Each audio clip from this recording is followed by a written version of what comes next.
श्री संतान सप्तमी व्रत कथा प्रारंभ। एक दिन महाराज युधिष्ठिर ने भगवान से कहा, हे प्रभु, कोई ऐसा उत्तम व्रत बताइए जिसके प्रभाव से मनुष्यों के अनेकों सांसारिक कलेश दुख दूर होकर वे पुत्र और पौत्रवान हो जाएं।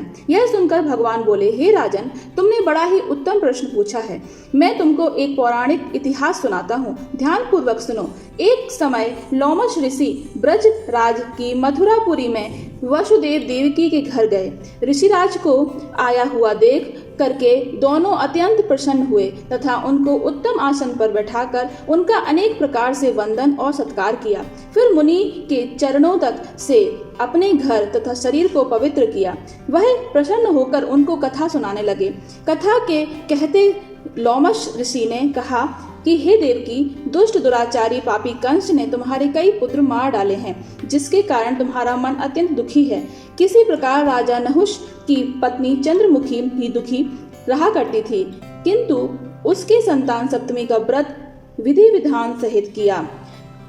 जिसके प्रभाव से उनको संतान का सुख प्राप्त हुआ। यह सुनकर देवकी ने हाथ जोड़कर मुनि से कहा, हे ऋषिराज, कृपा करके मुझे भी उस उत्तम व्रत के बारे में बताइए, जिससे मुझे भी इस दुख से छुटकारा मिल जाए। लोमश ऋषि ने कहा, हे देवकी, अयोध्या के राजा नाहुष थे। उनकी पत्नी चंद्रमुखी अत्यंत सुंदर थी। उनके नगर में विष्णुगुप्त नाम का एक ब्राह्मण रहता था। उसकी स्त्री का नाम भद्रमुखी था। वह भी अत्यंत रूपवती सुंदर थी। रानी और ब्राह्मणी में अत्यंत प्रेम था। एक दिन वे दोनों सरयू नदी में स्नान करने के लिए गईं। वहां उन्होंने देखा कि अन्य बहुत सी स्त्रियां सरयू नदी में स्नान करके निर्मल वस्त्र पहनकर एक मंडप में शंकर एवं पार्वती की मूर्ति स्थापित करके पूजा कर रही थीं। रानी और ब्राह्मणी ने यह देखकर उन स्त्रियों से पूछा कि बहनों, तुम यह किस देवता का और किस कारण से पूजन व्रत आदि कर रही हो? यह सुन स्त्रियों ने कहा कि हम संतान सप्तमी का व्रत कर रही हैं और हमने शिव पार्वती का पूजन चंदन अक्षत आदि से विधि विधान से किया। यह सब इसी पुनीत व्रत का विधान है। यह सुनकर रानी और ब्राह्मणी ने भी इस व्रत के करने का मन ही मन में संकल्प लिया और घर वापस लौट आई। ब्राह्मणी भद्रमुखी तो इस व्रत को नियम पूर्वक से करती रही, किंतु रानी चंद्रमुखी राजमद के कारण कभी इस व्रत को करती और कभी ना करती, कभी भूल हो जाती। कुछ समय बाद दोनों मर गईं और दूसरे जन्म में रानी बदरिया और ब्राह्मणी ने मुर्गी की योनि पाई, परंतु ब्राह्मणी मुर्गी की योनि में भी कुछ नहीं भूली और भगवान शंकर तथा पार्वती का ध्यान करती रही। उधर रानी बंदरिया की योनि में भी सब भूल गई। थोड़े समय बाद दोनों ने यह देह भी त्याग दिया। अब इनका तीसरा जन्म मनुष्य योनि में हुआ।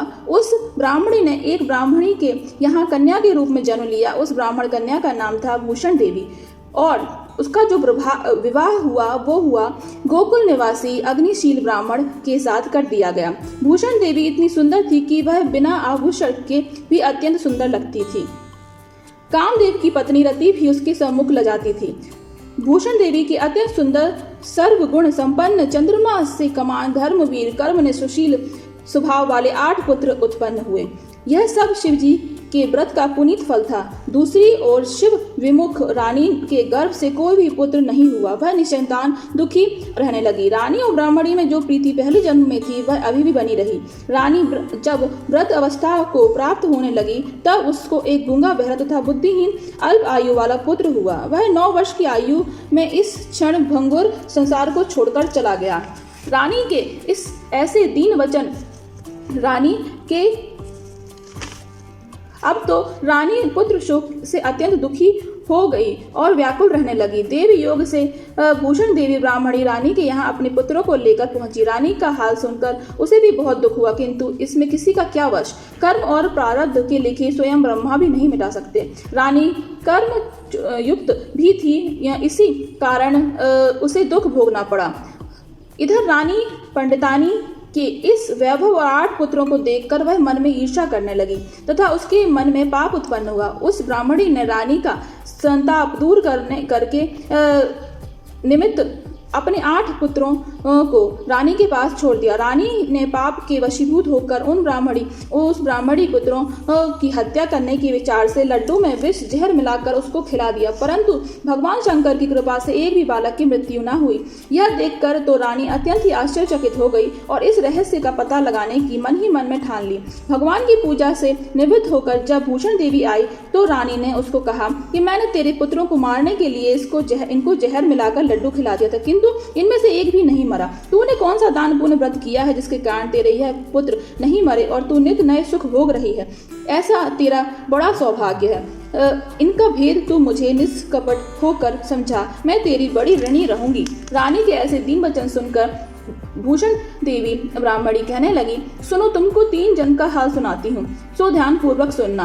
पहले जन्म में तुम राजा नहुष की पत्नी थी और तुम्हारा नाम चंद्रमुखी था, मेरा भद्रमुखी था और ब्राह्मणी थी। हम दोनों अयोध्या में रहते थे और मैं हमारी बड़ी प्रीति हुआ करती थी। एक दिन हम सरयू नदी में स्नान करने के लिए गए और दूसरी स्त्रियों को संतान सप्तमी का उपवास शिव जी का पूजन अर्चन करते देखकर हमने इस उत्तम व्रत को करने की प्रतिज्ञा की थी, किंतु तुम सब भूल गई और झूठ बोलने का दोष तुमको लगा, जिसे तू आज भी भोग रही है। मैंने इस व्रत को आचार विचार सहित नियम पूर्वक सदैव किया और आज भी करती रहती हूँ। दूसरे जन्म में तुमने बंदरिया का जन्म लिया और मुझे मुर्गी की योनि हुई। भगवान शंकर की कृपा से इस व्रत के प्रभाव से भगवान को इस जन्म में भी मैं नहीं भूली और निरंतर उस व्रत का नियमानुसार पालन करती रही। तुम अपने बंदरिया के जन्म में भी भूल गई। मैं तो समझती हूँ कि तुम्हारे ऊपर जो ये भारी संकट है उसका एकमात्र यही कारण है और दूसरा कोई कारण नहीं हो सकता। इसलिए मैं तुमको कहती हूँ कि आप अब भी संतान सप्तमी के व्रत को विधि सहित करिए तो तुम्हारा ये संकट दूर हो जाएगा। लोमश ऋषि ने कहा, हे देवकी, भूषण ब्राह्मणी के मुख से अपने पूर्व जन्म की बातें सुनकर व्रत संकल्प उसने जन्म से ही व्रत संकल्प आदि सुनकर रानी को पुरानी बातें याद आ गईं और पश्चाताप करने लगी। रानी भूषण देवी के चरणों में पड़कर क्षमा याचना करने लगी और भगवान शंकर पार्वती जी से की अपार महिमा के गीत गाने लगी। उस दिन से रानी ने नियमानुसार संतान सप्तमी का व्रत किया, जिसके प्रभाव से रानी को संतान सुख मिला तथा संपूर्ण सुख भोग कर रानी शिवलोक को गई। भगवान शंकर के व्रत का ऐसा प्रभाव है कि पथ भ्रष्ट मनुष्य भी अपने पथ पर अग्रसर हो जाता है और अत्यंत ऐश्वर्य भोग कर मोक्ष पाता है। लोमश ऋषि ने फिर कहा कि हे देवकी, इसलिए मैं तुमको भी कहता हूँ कि तुम इस व्रत को करो और अपने इस व्रत को करने का संकल्प मन में करो और तुमको भी संतान सुख मिलेगा। इतनी कथा सुनकर देवकी हाथ जोड़कर लोमश ऋषि से पूछने लगी, हे ऋषिराज, मैं इस पुनीत उपवास को अवश्य करूंगी, किंतु आप इस कल्याणकारी एवं संतान सुख देने वाले उपवास का विधान, नियम, विधि आदि विस्तार से समझाइए। यह सुनकर ऋषि बोले, हे देवकी, यह पुनीत उपवास भादों के महीने में शुक्ल पक्ष की दशमी के दिन किया जाता है। उस दिन ब्रह्म मुहूर्त में उठकर किसी नदी अथवा कुएं के पवित्र जल में स्नान करके निर्मल वस्त्र पहनने चाहिए। श्री शंकर भगवान तो जगदम्बा पार्वती जी की मूर्ति की स्थापना करें। इस प्रतिमाओं में सम्मुख सोनी चांदी के तारों का अथवा रेशम के एक गड़ा बनवावें। उस गड़े में 7 गांठें बांधें। इस गड़े को धूप दीप अष्टगंध से पूजा करके अपने हाथ में बांधें और भगवान शंकर से अपनी कामना सफल होने की प्रार्थना करें। तदंतर 7 पुआ बनाकर भगवान का भोग लगावें और 7 पुए खुद खावें।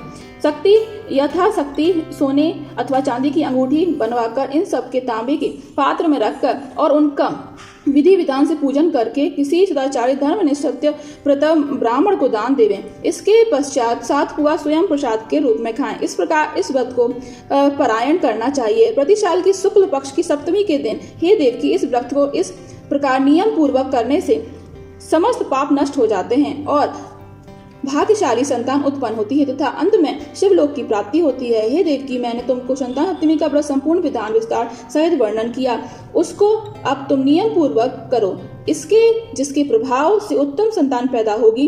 इतनी कथा कहकर भगवान अंतर्ध्यान हो गए। श्री कृष्ण ने धर्म अवतार युधिष्ठिर से कहा कि श्री लोमश ऋषि इस प्रकार हमारी माता को शिक्षा देकर चले गए। ऋषि के कथानुसार हमारी माता देवकी ने इस व्रत को नियमानुसार किया, जिसके प्रभाव से हम उत्पन्न हुए। यह व्रत विशेष रूप से स्त्रियों के लिए कल्याणकारी है, परंतु पुरुषों के लिए भी समान रूप से कल्याणदायक है। संतान सुख देने वाला, पापों का नाश करने वाला यह उत्तम व्रत है, जिसे स्वयं भी करें और दूसरों से भी करवावें। नियम पूर्वक जो भी इस व्रत को करता है और भगवान शंकर पार्वती की सच्ची मन से आराधना करता है, निश्चय ही और अमर पद पैदा करके अंत में शिव लोक को जाता है। बोलो शंकर भगवान की जय। यहाँ पर हमारी संतान सप्तमी कथा समाप्त होती है। आप सभी की पूजा बहुत ही शुभ मंगलदायक रहे। आप सभी को बहुत बहुत शुभकामनाएं। बहुत बहुत धन्यवाद।